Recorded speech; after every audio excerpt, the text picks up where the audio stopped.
Welcome to Psychic Holistic Spotlight. I'm your host, Josie Way, and tonight we have another show yet with Karen Paolino. Co-hosting is Bill Hannon and Kathy Medeiros. And tonight we're going to start off with the question, Karen does many, many things. How did she get started? Okay, great question. Let's go back in time. So my spiritual journey started when I was 34 years old, which was, you can figure out how old I am, but it was about 21 years ago. And I had been very busy. I was in corporate world. I was teaching aerobics at the time. My kids were 4 and 1. And I hadn't been to the doctor in about 3 years, so I had to go for my checkup. And within 10 minutes, she found a lump on my throat. And within 2 weeks, I was diagnosed with thyroid cancer, so I was very scared and very confused. I didn't feel sick at all. My voice was hoarse, a little bit like today. But I ended up have my thyroid out, and then I had to heal from that, and then I had radiation therapy. So during this process, I would say I had my first intuitive hit, which was that I knew that I couldn't just heal physically, that I needed to explore deeper why I had the cancer and really heal on all levels so I wouldn't have to do it again. It wouldn't come back again. So what I did was, I really didn't know how to do that, but I just started to go to the bookstore and look up books on mind, body, and matter of fact, what happened was a book fell off the shelf, and it was Brian Weiss's book, Many Lives, Many Masters. I'm like, why is this book, excuse me, jumping off the shelf?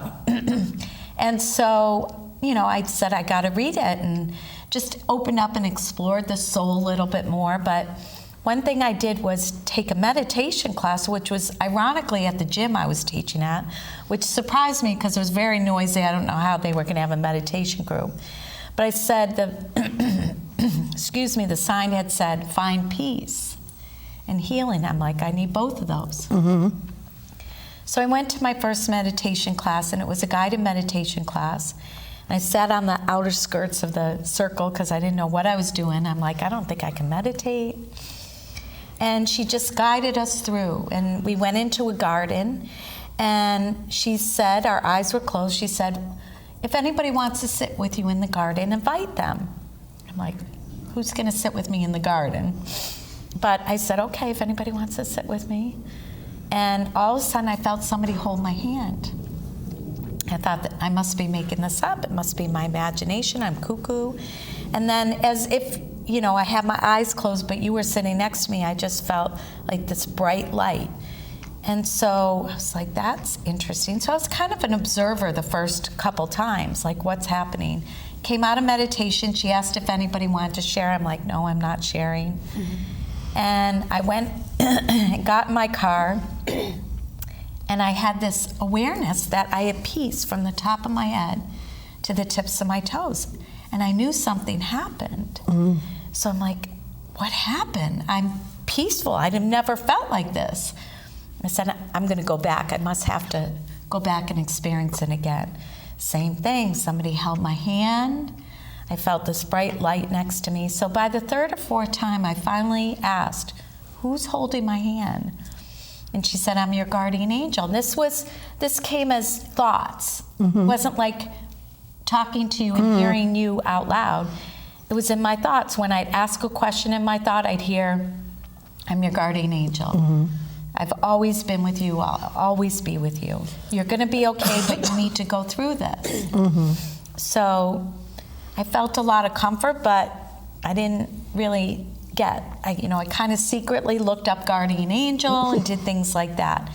But I had to go through a period of, I was in isolation after receiving radiation, and I truly felt the presence of my guardian angel. I didn't feel like I was alone, even though I was seriously alone in the process, and I was feeling pretty sick at that point. So finally, by end of June, I was done with my physical healing procedures, but I had to get my energy back up then.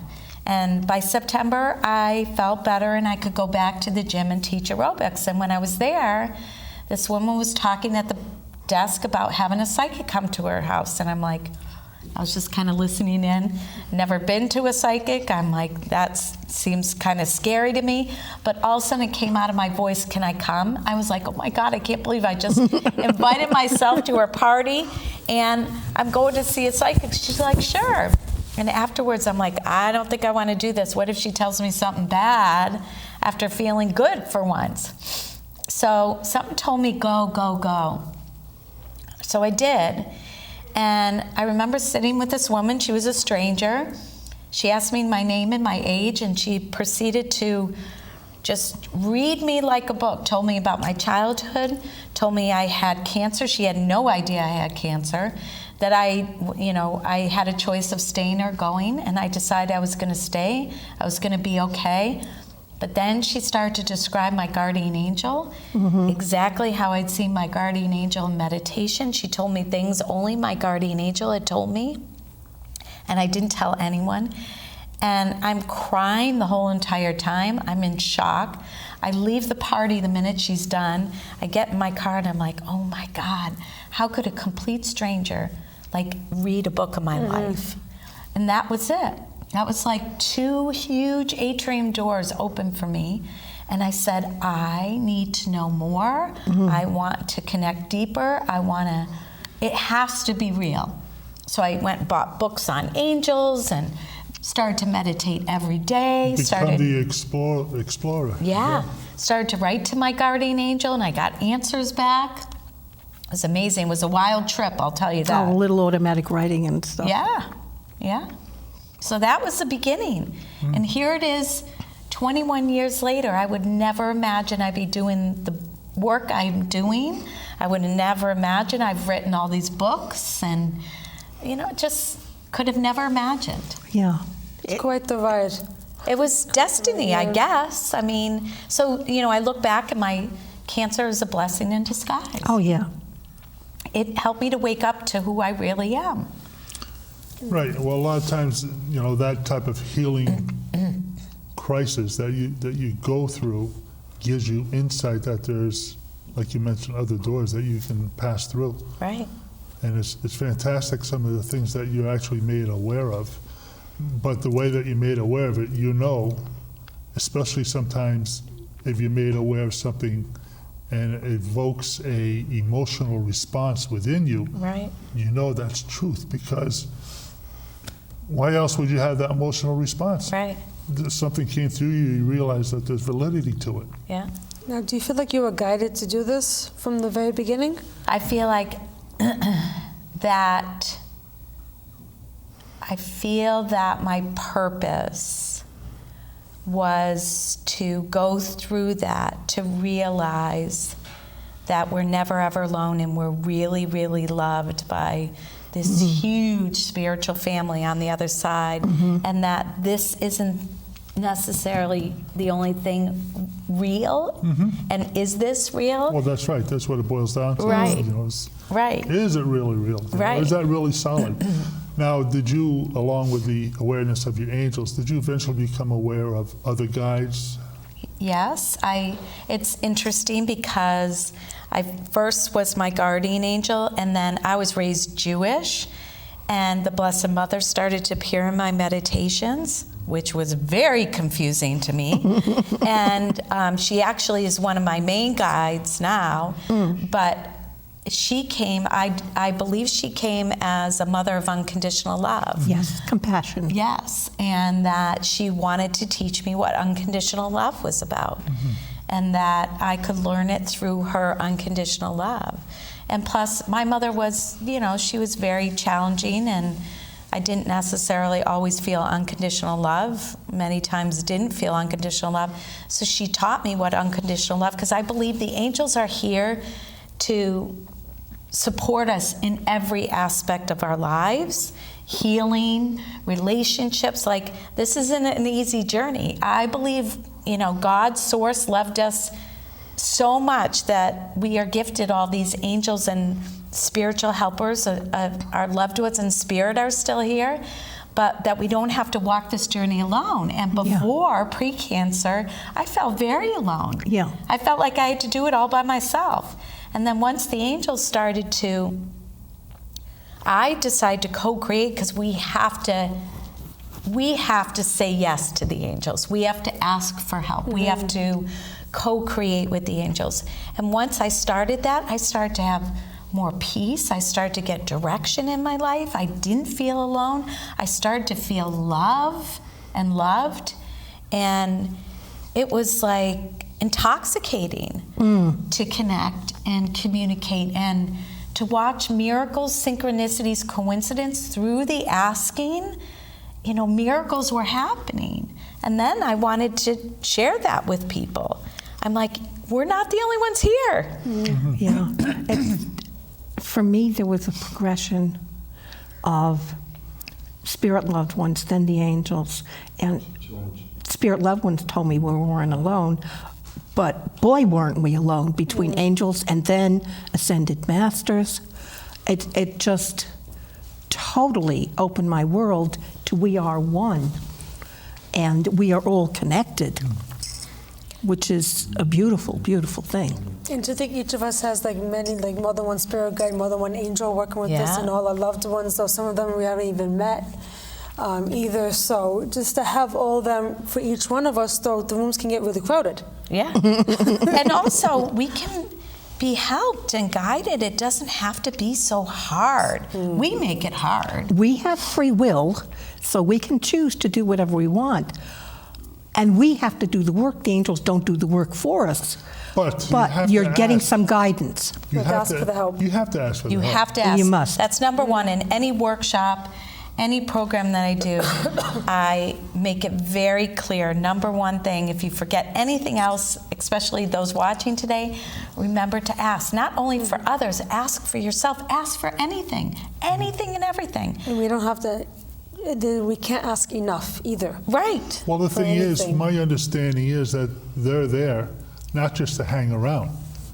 They're there to work with you. To co-create. Right, and so the thing is that you have to have the insight that asking you shall receive, but also after you ask and that day, 2 days later, 3 days later, and something actually happens that along the line where you asked for, it's really nice to express gratitude. Yes. Yes. Hey, wow, that was great. Thanks for helping out.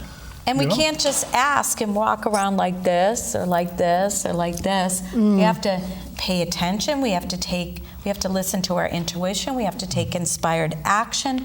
Like, it's not just about asking, waiting for it to drop from the sky or come to you. You sometimes are brought to it through synchronicities, coincidences. I always say, following Scooby-Doo on the mystery and the clues that get you to the answer of the We prayer. have to do our part. Yes. Tell them about the wish list. And Louis. Oh, so Louis, he's sitting on the sidelines right now.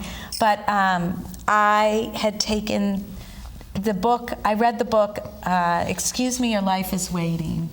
And I ended up taking an 8-week course. And one of the areas that I really wanted to shift or change or manifest was relationship area. And so I spent like 2 days creating this wish list with all the feeling of partnership and love and connection and communication and how I felt a partner would be with my kids and everything. And that was, and then I surrendered it up to the divine, and I say, show me this or better than I can ever imagine.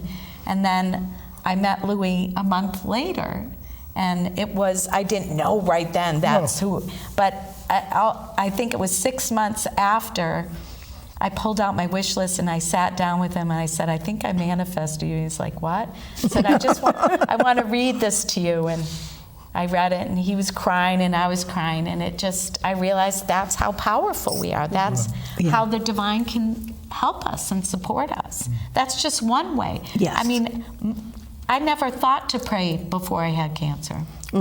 Maybe in a very scary situation or when somebody died or something, but my day is a walking prayer now. I can't think what it's like not to pray or ask for help or guidance. Well, you Yourself and others. You take regular walks in the park and stuff like that that are always prayer and exercise. It's all combined. Yeah, I feel like the walks opens up. It's funny because we're all different, but for exercise really opens up the channel of communication. I've written some of my books after walking, or my newest project, the 111 project, came through when I was walking.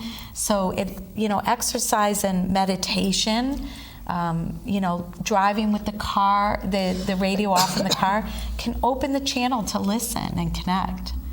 Now, when you receive messages, is it just like bits and pieces, or is it like full thoughts or full sentences, or is it a combination? Combination. Sometimes it's one word, one thought, or when I do readings, it kind of is like a flow of information.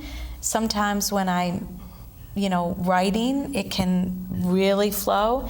So sometimes it's through signs and synchronicities. It might be a billboard that I'm like, oh my God, that's the answer. Do you know what I mean? Yeah. Or a dime that came out of nowhere and all of a sudden is on the floor. Oh, somebody's trying to get my attention. Right. So it's So- there's so many ways. Right. That's a phenomenal experience when you experience it. And I myself have experienced that connections with people that have passed.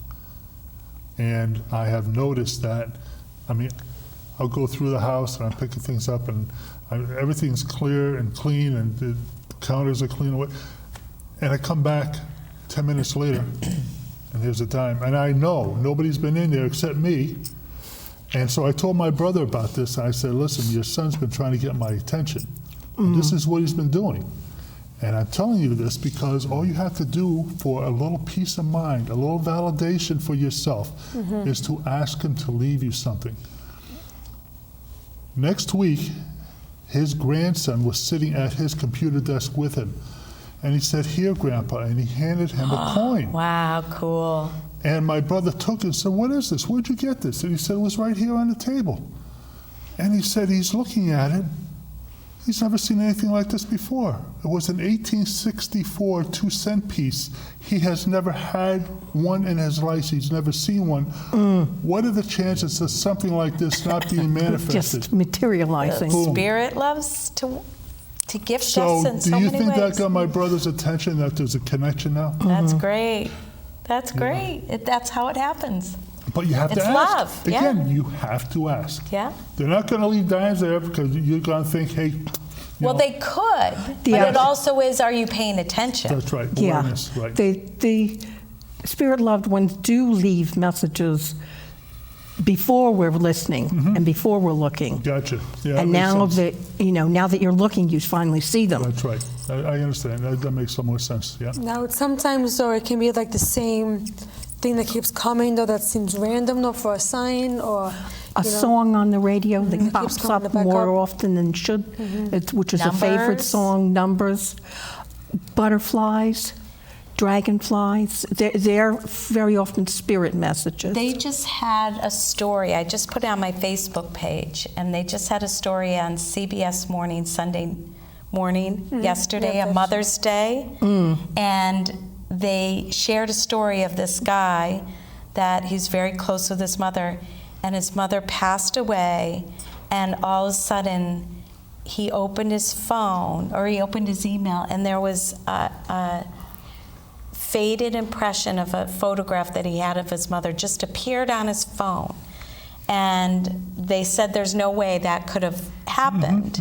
But that's how the mother was trying to say, I'm here. And so they had the whole story. And it's validation that, think about electronics. That's how they can get through. I've had people being called by their loved ones. Their phone rings, it's their number, and nobody's there. Yeah. Spirit, the angels, there's so much love, and they want us to know how loved we are, that we're not alone and we can ask for help. And they'll do anything and everything they can to tell us that. Yeah. So it's great. It's like living a magical,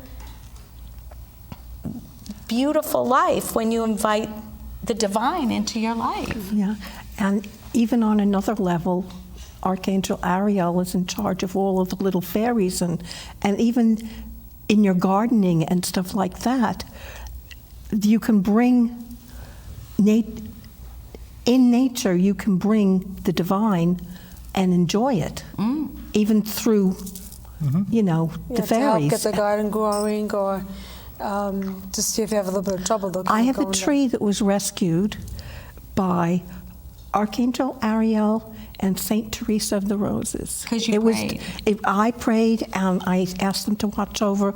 We dug a trench so that there would be more water and more aeration, and we put plant stakes out and then prayed. Yeah. And The it was power on of death's prayer. door. It's powerful. Prayer is powerful. It invokes and invites the divine to enter. Yeah. So that can be a way to connect and communicate with your angels and your loved ones in spirit. Now, do you feel it's possible that the angels or loved ones can come through in photos? Yes, absolutely. What a great way to have a visual. With the new digitals, I think they're able to do more.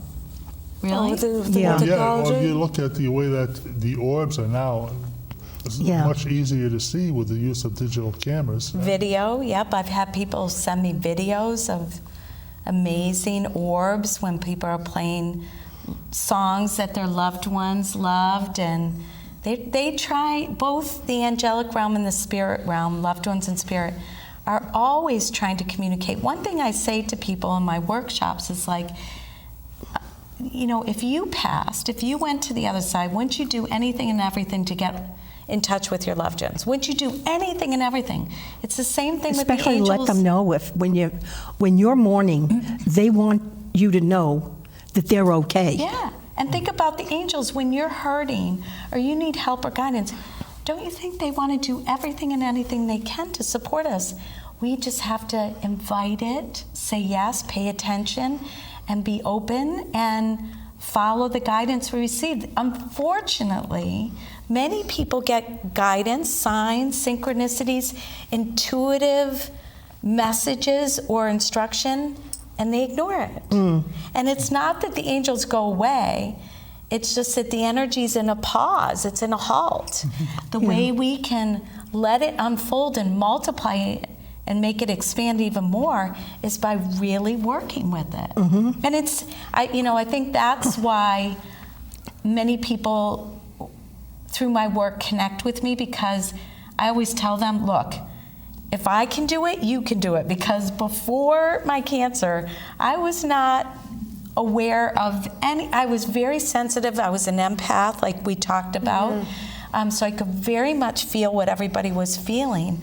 But I certainly was not open to my intuition or expanding and listening. But if I can do it, anybody can do it. And that's, I encourage people to, I think the best book that I've done is The Everything Guide to Angels, which you've used in the class. You can buy it on Amazon, on my website, createheaven.com. But that book really gives you really the core and simple ways to connect and communicate. So I think that's one of the best tools that I have. Meditation helps, asking helps, praying helps. There's so many ways to connect and communicate. Yeah. Now, do you find that everyone can recognize the signs? That's a really good question. I think you have to work with it a little bit, because I think the angels want to build trust with us, but we have to build trust in working with the signs and following the signs. So I think it's not just about the angels. We have to build trust, and I think if you want to build trust with the angels, they'll totally work with you with signs and synchronicities. And the more you build trust, the more you trust the information. And that's really And that's how you can recognize the signs more as well, too. Exactly. Yeah. a lot of times it's also predicated on your having a respect, Yeah. and Yeah. realizing that respect is a two-way street Yeah. When because they want to work with you. Yes. when I felt alone and I don't usually ask for signs, but I did ask for a sign. I went out to my car in the parking lot where I worked, and there was a golden coin with an angel on it. Wow. That was waiting right where I opened my door. Wow. And why would it be there other than it was for me? Yeah, right. That's a miracle. Yes. And those miracles happen all the time. I think there's a lot of people that experience these miracles, and I call it, they're in the spiritual closet and they don't even talk about it. But when you're open to talking about it, that's what's so great about a show like this. Yes. Because people will say, oh my gosh, that's happening to me, and they'll trust it even more because you're not alone in it. You don't think you're crazy. I mean, at the beginning I thought, I'm going crazy. This is wild. Yeah, this is stuff I never dreamed of. Yeah. So Now, if someone wanted to get a hold of you for, like, see a reading or a class that you have, how would they do that? So they would go to my website, createheaven.com. You can go to the angelic mediumship readings and, just see if it resonates with you. And then you would send me an email that just tell me how long a reading you want and days and times, and then I send back a response. So that's how you would connect.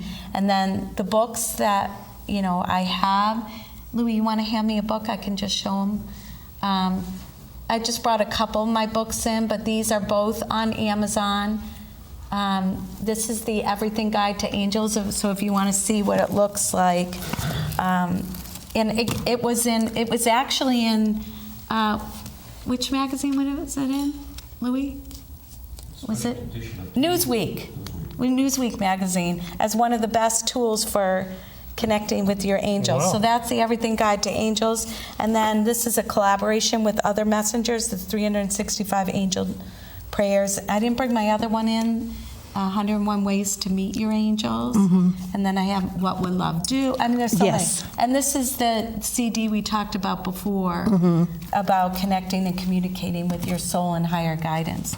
So I would highly recommend. This book is just great to explore through and learn more, and it's simple, and That's the Everything Guide to Angels? yeah, it'll teach you a lot. Okay. Yeah. Yeah. In combination with that, Rita Berkowitz has a book that's also good. The Dummy's Guide. The Dummy's Guide to Yeah. Spirit Communication is great. Yes. Yes. Between the two of them, they cover. I think you cover everything. Yeah. You They're know, great but guides. They're. I swear by them. It's a tool. Yeah. Yeah. Yeah, as with anything else, it just helps us along so we can Yeah. connect better. Yeah. It's amazing stuff what we can do. And you started all this. I don't know. I didn't. I think I need to. What time is it? I think we have a minute left. Okay. I need to say thank you to our audience. Okay. And thank you to my co-host, Bill Hannon, Kathy Medeiros, and our wonderful guest for putting up with hours of taping. Put up with hours. It was fun. Thank Yes. you. Thank you for asking me. It's always a joy to share. Always go to Create Heaven, and no matter what your question is about spirit and angels, you're going to find something there that you can learn from. Yeah. And the Facebook page, if you visit me or end up liking the Facebook page, Karen Paolino Career, I usually do an angel card reading every week that people get a lot out of, so you can join and connect that way too. Yes, and your angel card readings are angel therapy. Yeah, they are angel They therapy. Yeah. always have solutions to problems. That's a good point. They always do. I agree. But that's what the angels The want. angels want. Yes. Yes. And I know I have an agreement with my angels.